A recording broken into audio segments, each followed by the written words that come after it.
up, and by the time I poured it into the mug, it's cold in it. Oh, you got the tea cozy, old boy. Well, look round, empty that out, then go back. They used to make them stands that were curved in the shape of the grate and that. And Mum used to cook on the bloody thing, an ordinary open. Oh, well. When I your mum does it? That was I'll let somebody else do it. Right, you can get your own breakfast now. Yeah.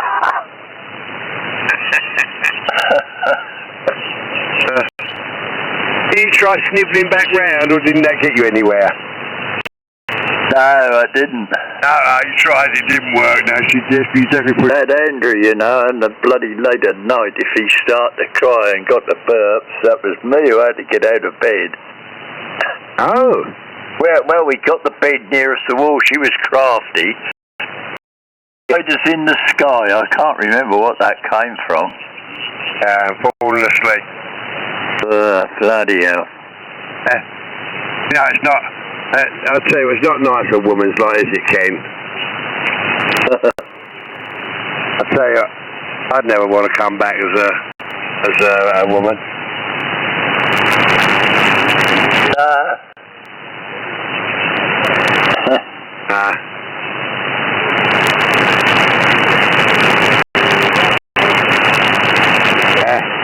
They look at the price he paid all for Nookie.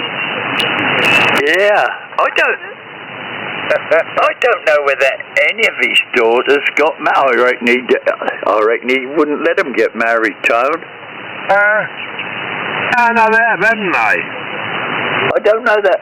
I don't think any of them are married, are they? Well, no, they've got partners, haven't they, I think? Yeah, but you see, if they get married, as the woman, as the girl, he'd have to fork out, wouldn't he? Oh, yeah. Yeah, he's got bloody off light there, hasn't he? Yeah. Each one of them really is going to cost them about 10, 15 grand a pop, isn't it? Well, I don't know what it costs now. Oh. Hey, he didn't even take his test and get his licence, so why would he do anything like that, Ken? Pay for his daughter's wedding? I'll have to... Have you seen a photograph of me at my wedding? I think I might have, Ken, yeah. With top hat and tails? Oh, yeah. Oh, yeah, you have. Yeah. Christ. It was like mutton dressed up as lamb, great. Like a bloody penguin. Yeah, he's got away with that, hasn't he? No wonder he's got so much bloody money then. That's why, Ken. I'm glad you brought that up now. I can hear where he sees his little chest pups out when he goes out. Well, I've got the full sky package. He had the full sky package. I tell you what, you thought he'd been given the bloody gold jewels, the way he goes on about that, you know. Mind you, see, he gave the land, what he owned next door, to his daughter, didn't he? Yeah. And now he's got trouble with his grandson as far as interference goes on the radio. Right. I tell you what, as a granddad, he's not been a good influence, you know, because he hasn't managed to get that young lad into work. He hasn't managed to instill a good work ethic, I've noticed. Well, no, I don't know. Nowadays, that becomes difficult, I think.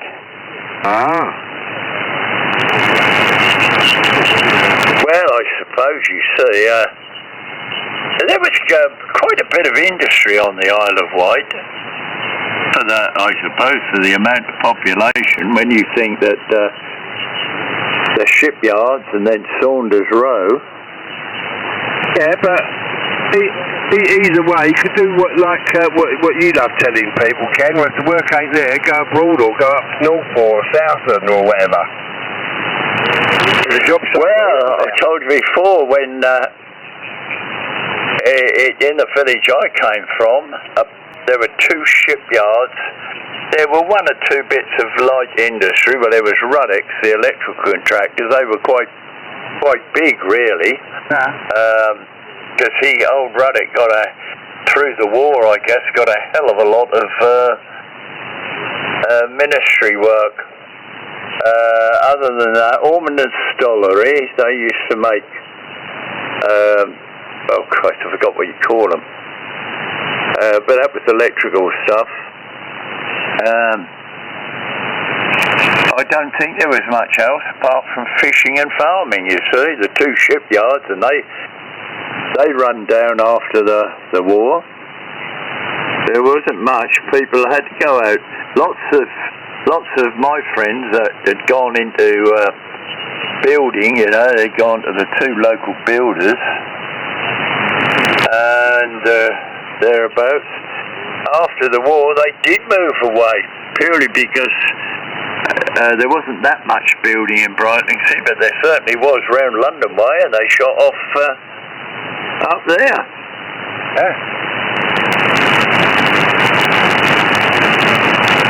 And two, there was very little social life. Oh, there was a dance nearly every weekend in the local hall, but oh yeah, and an old cinema with a corrugated iron roof. When that rained, you couldn't hear the bloody film. I'll tell you what, Ken. You know you got it bad when you're prepared to travel a couple of 100 miles each weekend.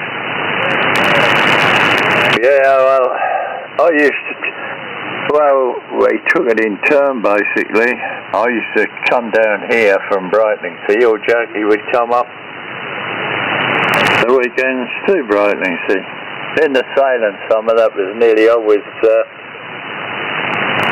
up at Brightlingsea. Winter times, I could come down here. I must admit, I always got on with the in-laws. Well, it's essential, old boy, if you want to have an easy life. Yeah, you're right.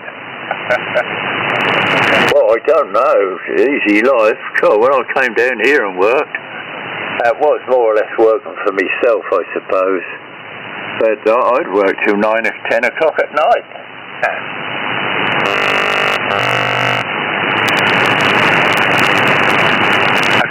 That way enabled him to save all them gold pieces up, Ken.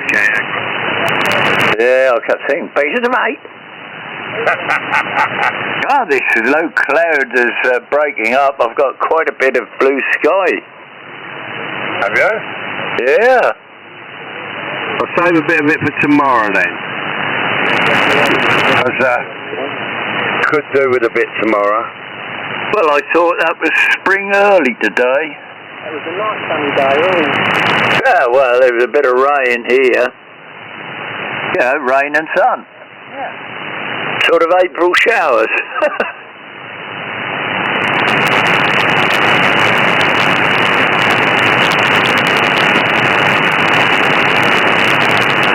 Anything on the world stage to report, Ken? Anything of real significance? No, I haven't really looked. I don't know where my phone is, and I had no electricity this morning, did I?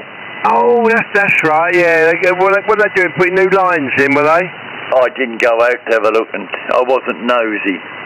Why not? Couldn't be bothered. Wow. I don't know whether to believe that, because he's such a bloody liar, Gray. No, I couldn't be bothered to go and have a look. Oh. I must admit, I used to, when they put that new bridge in at the bottom, you know, when you get down well, you know the bridge that goes over the road at the bottom. Yeah.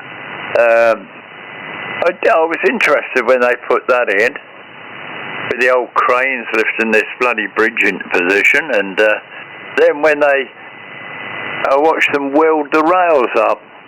Oh, thermite welding. Yeah. Yeah.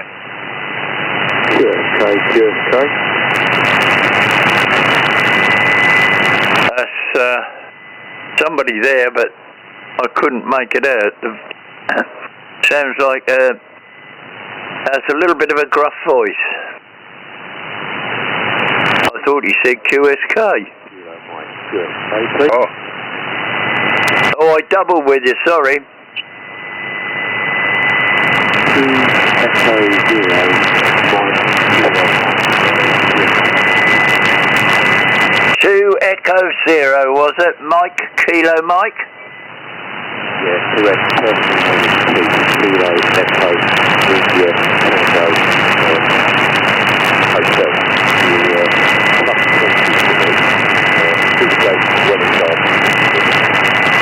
Yeah, Roger, well, you're under a 9 with me. Yeah. My personal is Percy. What's your personal, Tony? What? I don't know. Can you pick one for me? Charlie? Yeah, that'll do. Yeah, there you go. Yeah. Yeah, that's obviously CB lingo, is it, Tony, when they say my personal is? I think so, yeah. So well, you know, perhaps he hasn't done a lot of operating, Ken, but I can tell he's there. I've got a little bit of a call, so I've got the 2E0, but I didn't pick up anything other than that, Ken, so unfortunately he's right on the noise floor with me, he's right on my noise level. Yeah, well, as I say, I didn't get the prefix. I got the Mike Kilo Mike. Then when he repeated it, I got the 2E0. I didn't get the name. I didn't write it down, and the memory's gone. Yeah, my name is Ken. The call sign is Golf 4 Kilo Delta Hotel, and I'm in Hockley, South East Essex. I've got 2 other friends on with me, and a few.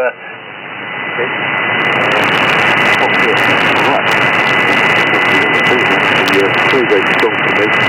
Thanks for coming back to me, and that's the CB lingo. I know where you're coming from. Yeah. Yeah. The other friend there, he's giving me a nice 9. I was just wondering, tell me what the audio's like. I've just put this radio On the side. Hey. Set it up right. Well, to me, that's too bassy. I like a toppy, but I'm old and hearing is not brilliant. I don't know. Tony's only just hearing you, I think. I confirm the same. The bassness in the audio's not helping, Ken. Yeah, that's right. That needs a bit of top in it.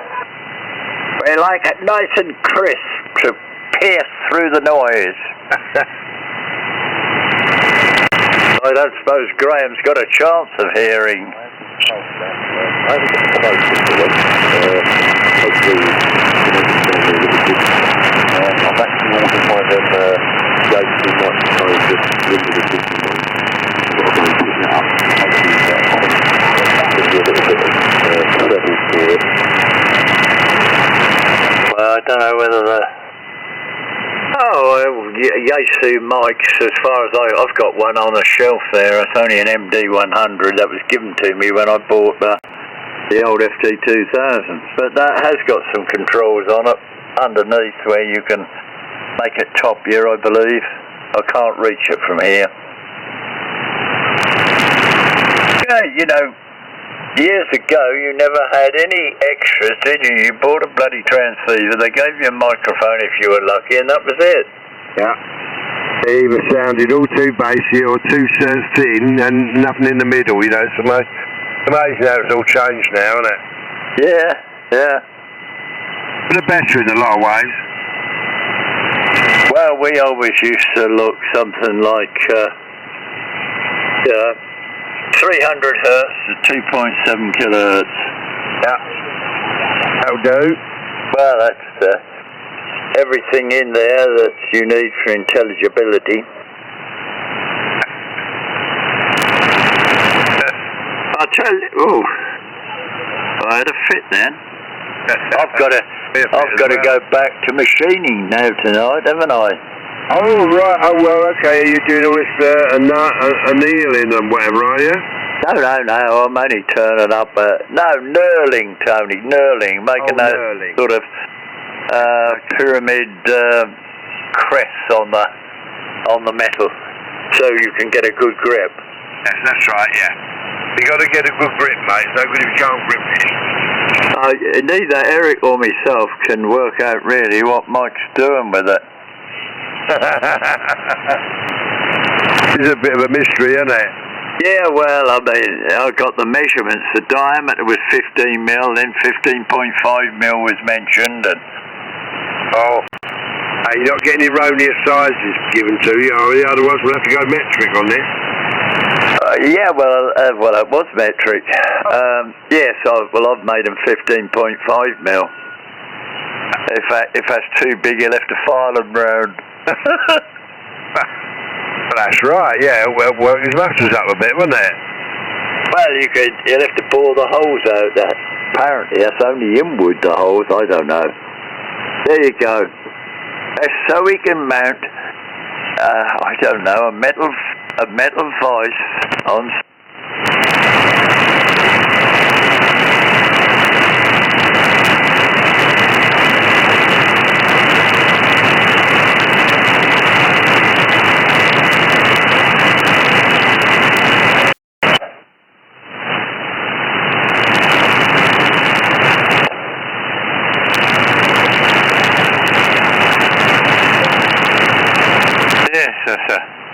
That's a shame having no computer, Graham. I haven't been able to catch up on what's happening in the world today. Oh, I don't think you've missed much. The biggest thing that I heard was the European court's going to take a few countries to court over the air quality. Oh. Yeah. I reckon if you put all the European countries together, they make half as much mud as China. Oh, they probably do, yeah. Still, every little helps, as the old girl said as she emptied the teapot in the sea. They're certainly going to be banning diesel soon. Well, I could never make that out, you know. It was... I thought that was always a known fact, even when I worked as a young lad,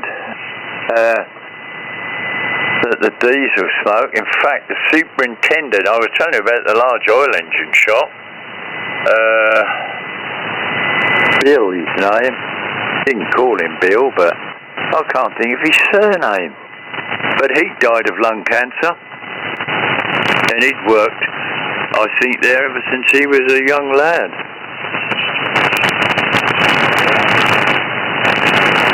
There was a radio amateur, Charlie. I can't remember his surname, and I can't remember. He was a G3. He got the call sign after I'd left the firm. I met him at the Colchester Rally, but he died young too, but I don't know what he died of. Probably lung cancer again.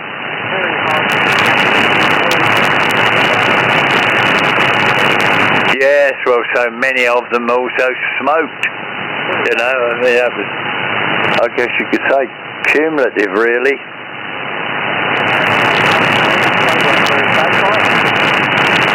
Oh, crikey, I mean, they were all lead paints in the old days.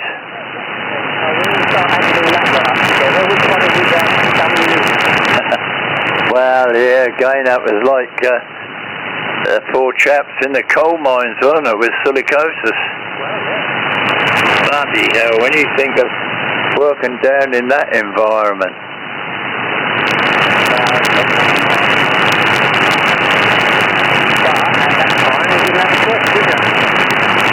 Well, you know, in those days, travel wasn't that easy, was it? And if you grew up in a mining village, you probably became a miner. Well, that's right.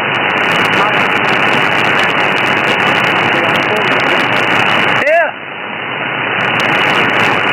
Yeah, so...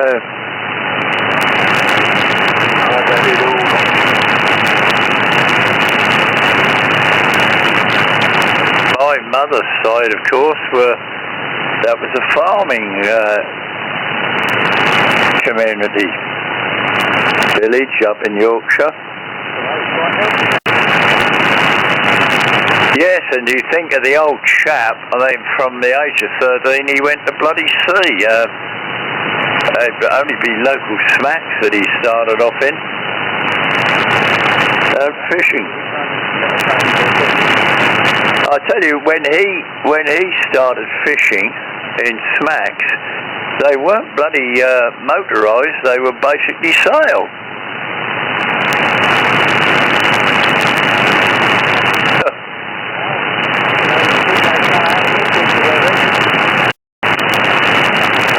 Yeah, I've heard the old chap saying, I have mentioned it before, my grandfather has gone down the channel scalloping on Christmas Day.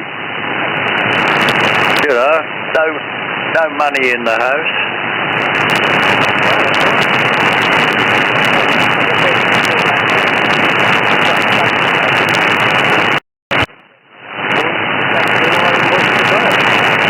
Oh yeah, blimey, even when I started work,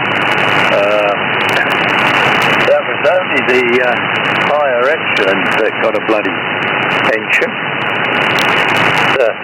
The blue collar workers didn't have a firm's pension, and a lot of white collars never had it. Yeah. I'm looking forward to the good old days, are you, Ken? Oh, yes, lad. When you knew who your boss was, when you called him sir. I say, when you knew who your boss was, when you called him sir. Oh, yeah? Yeah. You knew when your boss was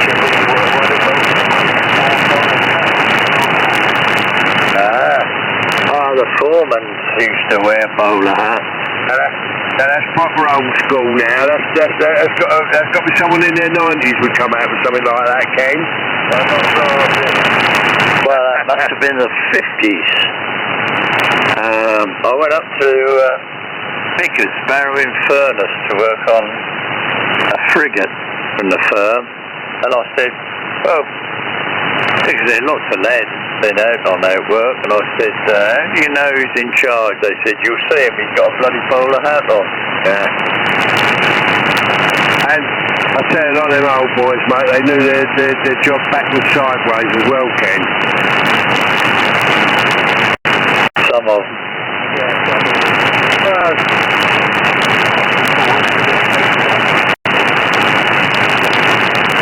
Yes, that was when I started in 47. Still called him Mister. He might say to you, I'm Mister. Yeah, I've had that. Yeah, show some respect. Yeah, that was it in those days. I don't know who I'm talking to, but I'll teach you to be.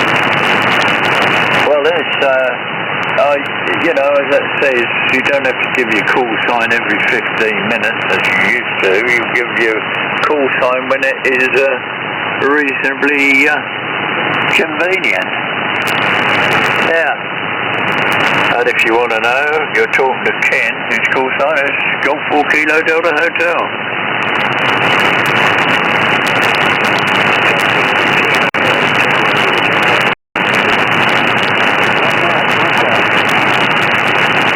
When the heck was that? I'm sure it was a Star.